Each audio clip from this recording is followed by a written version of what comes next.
Writing about Iraq, Ronan Bergman observes, while many of Israel's defense and intelligence assets were bogged down in the bloody muck of Lebanon, existential threats to the tiny nation continued to haunt the Mossad. Chief among them was Iraq, a country ruled by an unhinged butcher with a long-standing ambition to become the next Saladin. Bergman writes that Israeli forces had been covertly involved in Iraq since the 1960s, training Kurdish militias and supplying them with weapons. With the rise of Saddam Hussein, the Israelis quickly focused their sights as the late Ba'athist leader made known his loathing of Israel. He called the existence of an artificial Zionist entity a slight to the honor of Arabs. With the assistance of France, Saddam began building an unconventional weapons arsenal. Though the search for technology with military potential is a response to Israel's nuclear armament, Saddam declared in an interview on September 8, 1975. In response, the Mossad assassinated nuclear scientists. Later, they bombed their nuclear reactor. Eventually, they'd planned to kill him. After the Gulf War, which devastated the country, then IDF Chief of Staff Ehud Barak believed that Saddam remained a clear and present danger to Israel. On January 20th, 1992, Barak ordered the formation of a team to examine the possibility of striking at the target, Saddam. 2 months later, Barak told the team, "The target is among the most important that has ever faced us in any pinpoint operation." According to Bergman, many ideas were put forward. Crashing an Israeli aircraft or even a satellite, waiting for Saddam to come and inspect the wreckage and blowing it up. Or setting up a straw company in Europe that would sell Saddam a new and modern television studio and blowing it up. Or booby-trapping a monument, waiting for Saddam to come visit it and then blowing it up.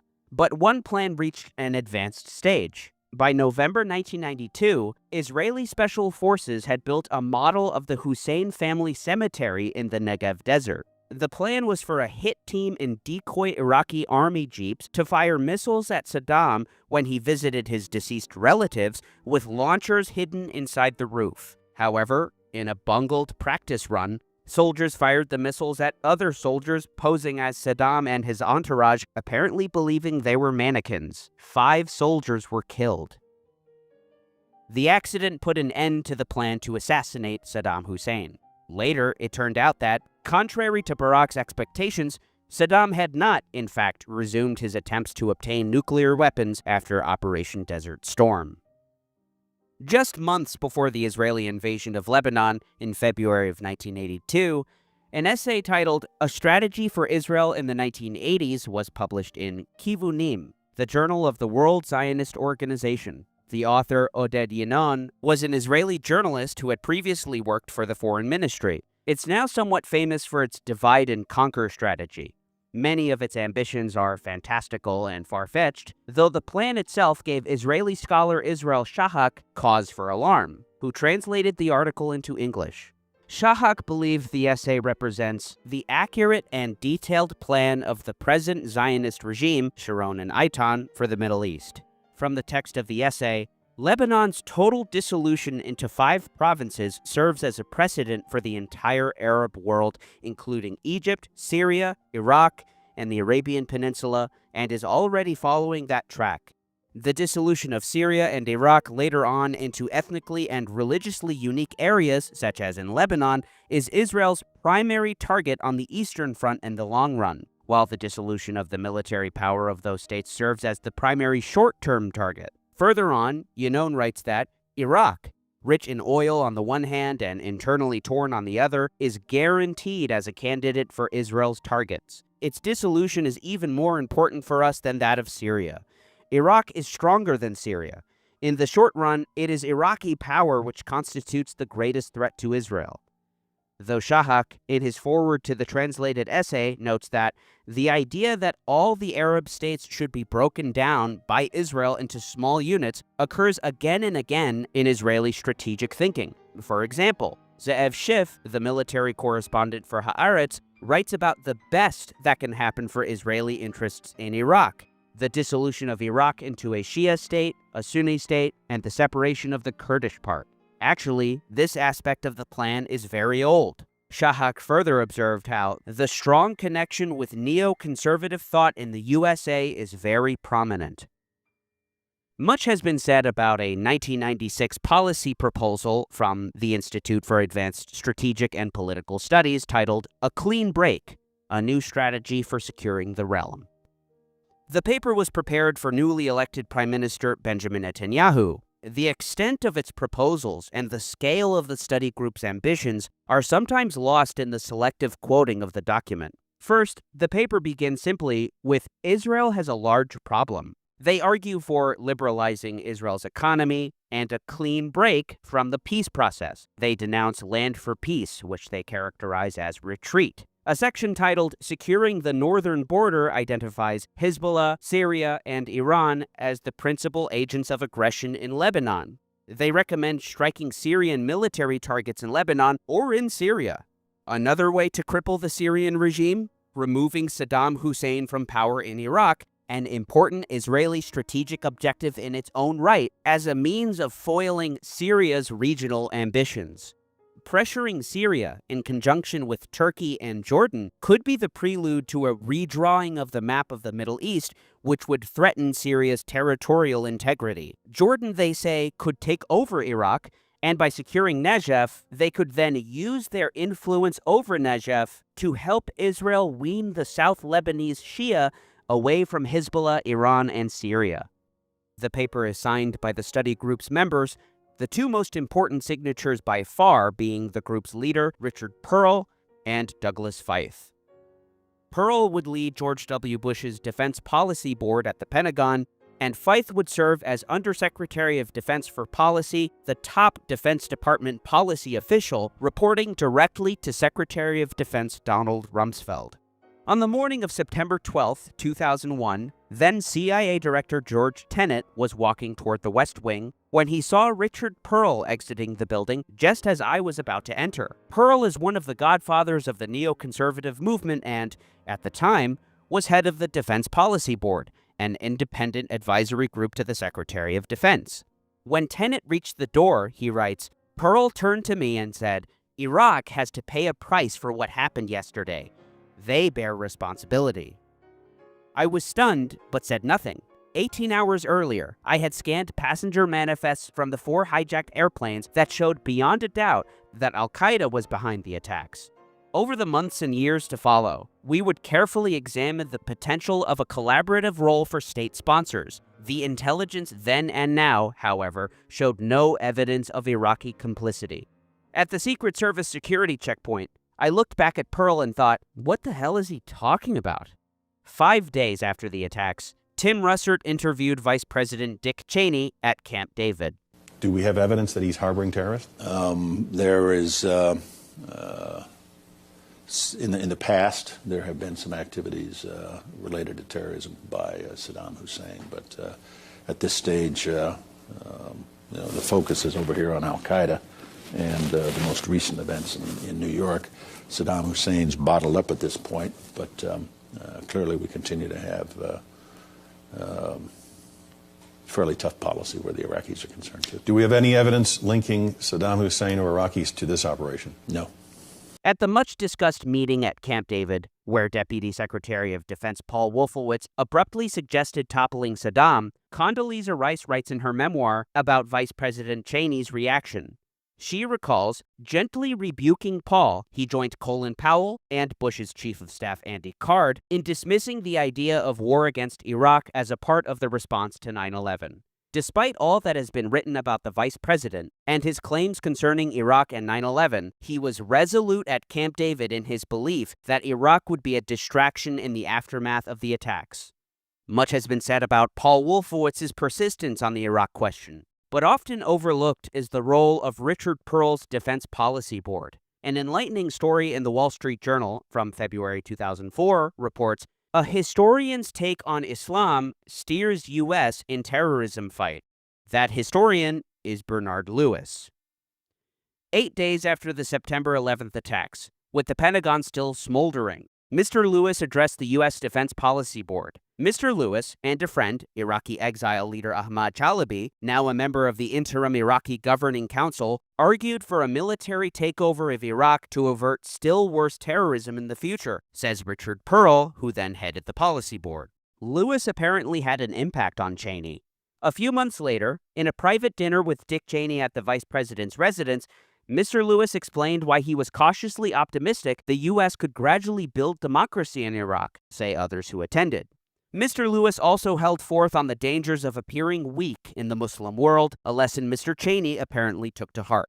Speaking on NBC's Meet the Press just before the invasion of Iraq, Mr. Cheney said, "I firmly believe, along with men like Bernard Lewis, who is one of the great students of that part of the world, that strong, firm U.S. response to terror and to threats to the United States would go a long way, frankly, toward calming things in that part of the world." The question which people have been asking all the time is, I think, the wrong question. The question that people are asking is, why do they hate us? That's the wrong question. They've been hating us for a long time. In a sense, they've been hating us for centuries.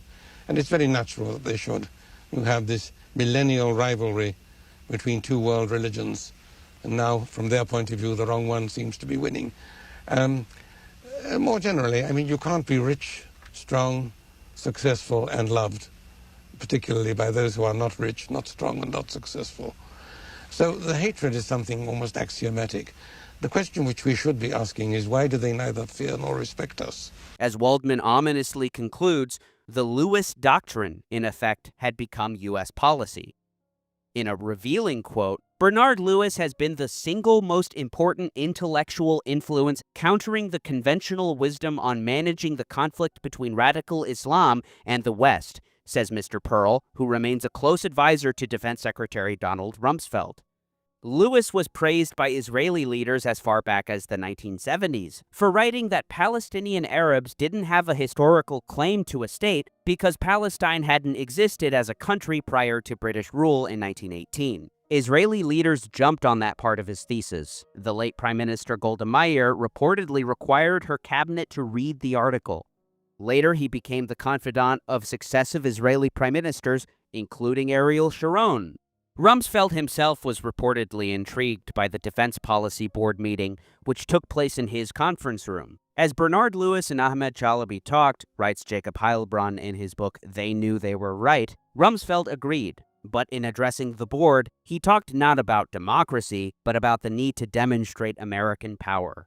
Lewis died in 2018. In eulogizing him, Benjamin Netanyahu called him one of the great scholars of Islam and the Middle East in our time. We will be forever grateful for his robust defense of Israel. The Defense Policy Board meeting occurred on the 19th and the 20th of September 2001 and reportedly lasted for 19 hours. Also on the 20th, Pearl would sign a letter from the Project for a New American Century, which boldly states, "It may be that the Iraqi government provided assistance in some form to the recent attack on the United States. But even if evidence does not link Iraq directly to the attack, any strategy aiming at the eradication of terrorism and its sponsors must include a determined effort to remove Saddam Hussein from power in Iraq." As revealed in the book Cobra 2 by Michael Gordon and Bernard Traynor, on the eve of 9/11, Donald Rumsfeld was working on a new strategy for no-fly zones over Iraq. The no-fly zones were a central component of the post-Gulf War policy of containment. Traynor and Gordon interviewed Marine General Gregory Newbold. Newbold had been in London briefing the plan to the British, who patrolled the Iraqi skies with the Americans, on September 11, 2001, when the news broke about the terrorist attacks in New York and Washington. When he returned and talked to Feith, he was surprised to find that the Rumsfeld aide had other things on his mind besides Afghanistan. The environment was one of extreme tension, Newbold recalled. "We truly thought another attack might be imminent, and that al-Qaeda was the cause of this Pearl Harbor-style attack. You could still smell the smoke in the corridors. In the middle of this, I assured Feith that we were working hard on Afghanistan. Feith told me, 'Why are you working on Afghanistan? You ought to be working on Iraq.'"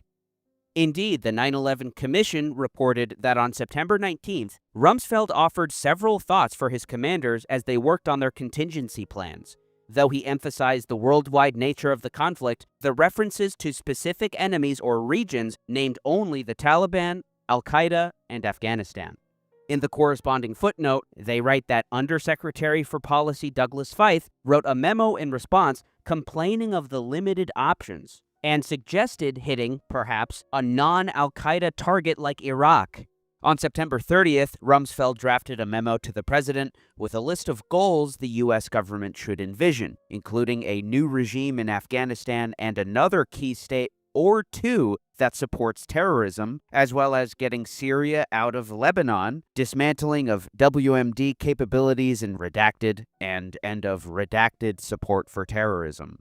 Additionally, Rumsfeld had apparently asked Feith if he was legally allowed to review war plans. So, in an October 24, 2001 memo from Feith to Rumsfeld, the Undersecretary of Defense for Policy assuages the Secretary of Defense that he is indeed allowed to review war plans, citing the relevant U.S. code. Indeed, there's evidence Rumsfeld relied on his underling for policy proposals, as all secretaries of defense do, of course. An amusing memo from Rumsfeld to Feith in April 2003 shows him demanding policy proposals. Feith was his top policy official, after all. We need more coercive diplomacy with respect to Syria and Libya, and we need it fast. If they mess up Iraq, it will delay bringing our troops home.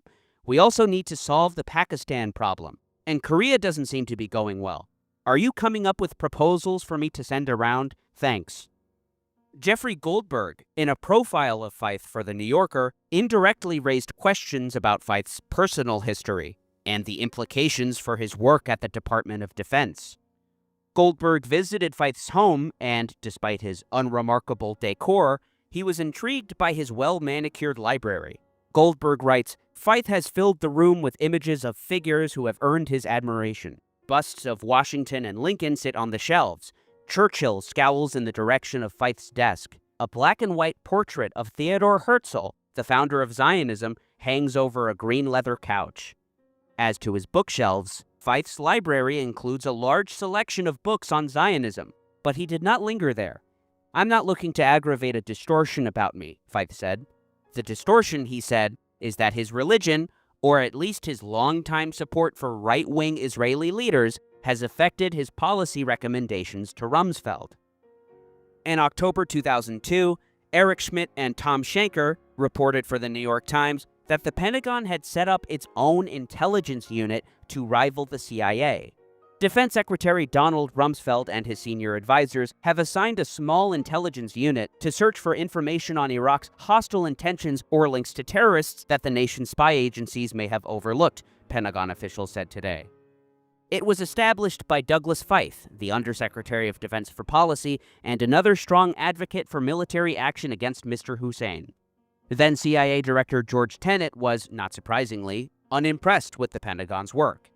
During the late summer of 2002, we started working on a more comprehensive paper that would explain what we knew and suspected about Iraq's involvement in terrorism. While we could not make the al-Qaeda connection, there was no doubt that Saddam was making large donations to the families of Palestinian suicide bombers and was known to be harboring several prominent terrorists, including Abu Nidal. Saddam also gave refuge to one of the individuals still being sought for the first World Trade Center bombing. It was about that time that Feith's team, as he called them, began increasing the pressure. Feith's team, as it turned out, had been sifting through raw intelligence and wanted to brief us on things they thought we had missed. Feith's staffers showed them slides saying Iraq and al-Qaeda had a mature, symbiotic relationship. Wrong. There was nothing in the intelligence to suggest a mature, symbiotic relationship. Tenet called it complete crap. Only much later did we learn that Team Feith had been going around briefing officials at the White House, the National Security Council, and the Office of the Vice President with a story similar to the one we found so weak. When the Pentagon's Inspector General issued a report in February 2007 calling some of Feith's efforts inappropriate, which to my mind is the kindest thing you could say about it, Feith shot back. He said peddling his alternative intelligence was simply an exercise in good government. Nonsense. This was an example of bad government. Policymakers are entitled to their own opinions, but not to their own set of facts. Feith's charts mischaracterize the intelligence. Feith's own memoir, or more specifically, the chapter called Why Iraq, is also informative. Feith begins his case for Iraq with Saddam's human rights record. Though to any student of American history, if the murder of one's own citizenry was grounds for invading a country, the United States would have overthrown several leaders that it instead became strong friends with. Indonesia's Suharto comes to mind. Ironically, Paul Wolfowitz served as ambassador to the country, and when Suharto stepped down amid protests in 1998, Wolfowitz wrote in the Wall Street Journal, perhaps most tragic, if Mr. Suharto had left office 10 years ago, he would have left as a hero. He would still be admired today, most of all for his undisputed role in transforming Indonesia's economy. Suharto's army killed members of Indonesia's Communist Party in the mid-1960s, a purge that a 1968 CIA study called one of the worst mass murders of the 20th century. The mass killings are taboo in American history, but that doesn't mean it was secret. The New York Times reported on U.S. covert aid to the government during the massacre as early as 1966, and even celebrated that the country wouldn't be hostile to the U.S. anymore.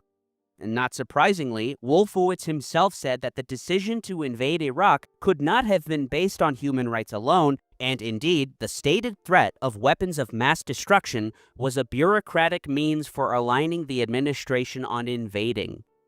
So, following a lengthy but unconvincing appeal to human rights and the suffering of Iraqis, Feith justifies the invasion by citing Saddam's support for terrorism and, quite ironically, cites the CIA, who apparently reported in September 2002 that Iraq continues to be a safe haven, transit point, or operational node for groups and individuals who direct violence against the United States, Israel, and other allies. Iraq has a long history of supporting terrorism. Unlike its assessment of Iraq's WMD, this CIA assessment of Iraq's support for terrorism was reinforced by post-war discoveries. He also promoted terrorism indirectly with cash rewards for the families of Palestinian suicide bombers. Among the terrorists who Saddam harbored in Iraq were Abu Nidal, the Palestinian terrorist, Abu Abbas of the Palestine Liberation Front, and the Iraqi Abu Musab al-Zarqawi, who, curiously, Feith writes, swore allegiance to Osama bin Laden after Saddam's overthrow. Additionally, writes Feith, the terrorist groups that Saddam allowed to operate bases or other facilities in Iraq were Mujahideen-e-Khalq, an Iranian dissident group that targets Iran, the Kurdistan Workers' Party, a Kurdish group that targeted Turkey, and 4 Palestinian groups. A preponderance of Palestinians is certainly evident, and in the case of the PKK and Mujahideen-e-Khalq, and in fact the Palestinian groups, their main targets weren't the United States.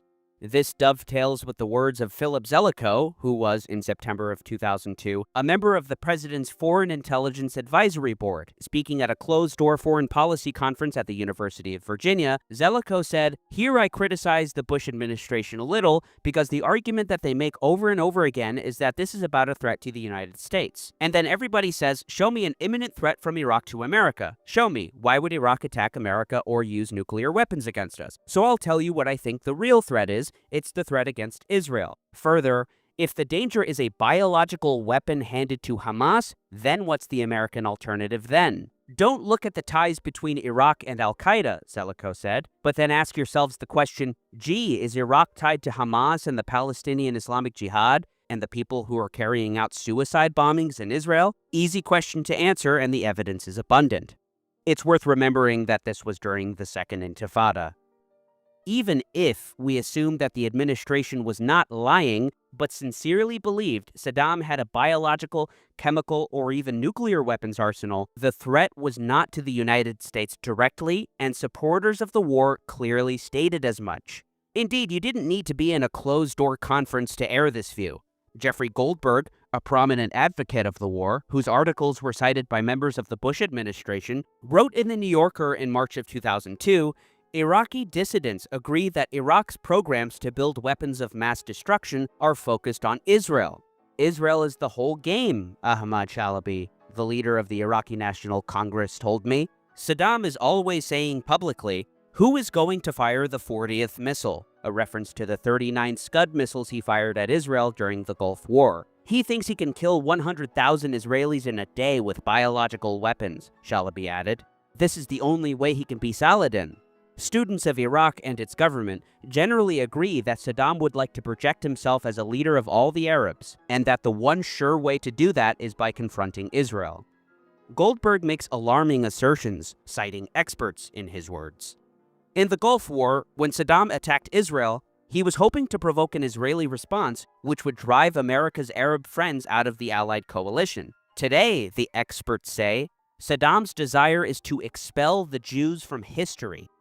In October of 2000, at an Arab summit in Cairo, I heard the vice chairman of Iraq's Revolutionary Command Council, a man named Izzat Ibrahim al-Dawri, deliver a speech on Saddam's behalf, saying jihad alone is capable of liberating Palestine.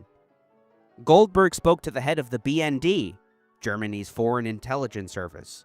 Goldberg writes, "The Germans also feel, for the most obvious reasons, a special responsibility to Israel's security, and this too motivates their desire to expose Iraq's weapons of mass destruction programs." August Hanning, chief of the BND, said, "It is our estimate that Iraq will have an atomic bomb in 3 years." I'd say the record shows that Cheney and Rumsfeld were not interested in invading Iraq, at least not in the short term, on the eve of 9/11 or even in the days afterward.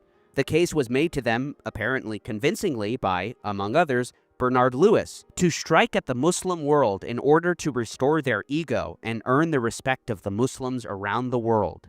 Though Bush apparently agreed, he also felt protective of Israel himself, owing perhaps to his evangelical leanings. Bob Woodward, in Plan of Attack, wrote of a closed-door meeting on September 19, 2002, with 11 representatives in the White House cabinet room. "The war on terrorism is going okay. We are hunting down al-Qaeda one by one," Bush began. "The biggest threat, however, is Saddam Hussein and his weapons of mass destruction. He can blow up Israel, and that would trigger an international conflict." A week later, he hosted 18 House members, again in the cabinet room. Writes Woodward, "He opened by saying the last thing he wants was to put troops in harm's way. Believe me, I don't like hugging the widows." Launching into a familiar indictment of the Iraqi leader, he said, "Saddam Hussein is a terrible guy who is teaming up with al-Qaeda. He tortures his own people and hates Israel." In February 2003, Elie Wiesel, the author and Holocaust survivor, spoke with the president in Condoleezza Rice's office. Bush told Wiesel, "If we don't disarm Saddam Hussein, he will put a weapon of mass destruction on Israel, and they will do what they think they have to do, and we have to avoid that." He'd speak in similar terms about Iran in 2006. "The threat from Iran is, of course, their stated objective to destroy our strong ally, Israel.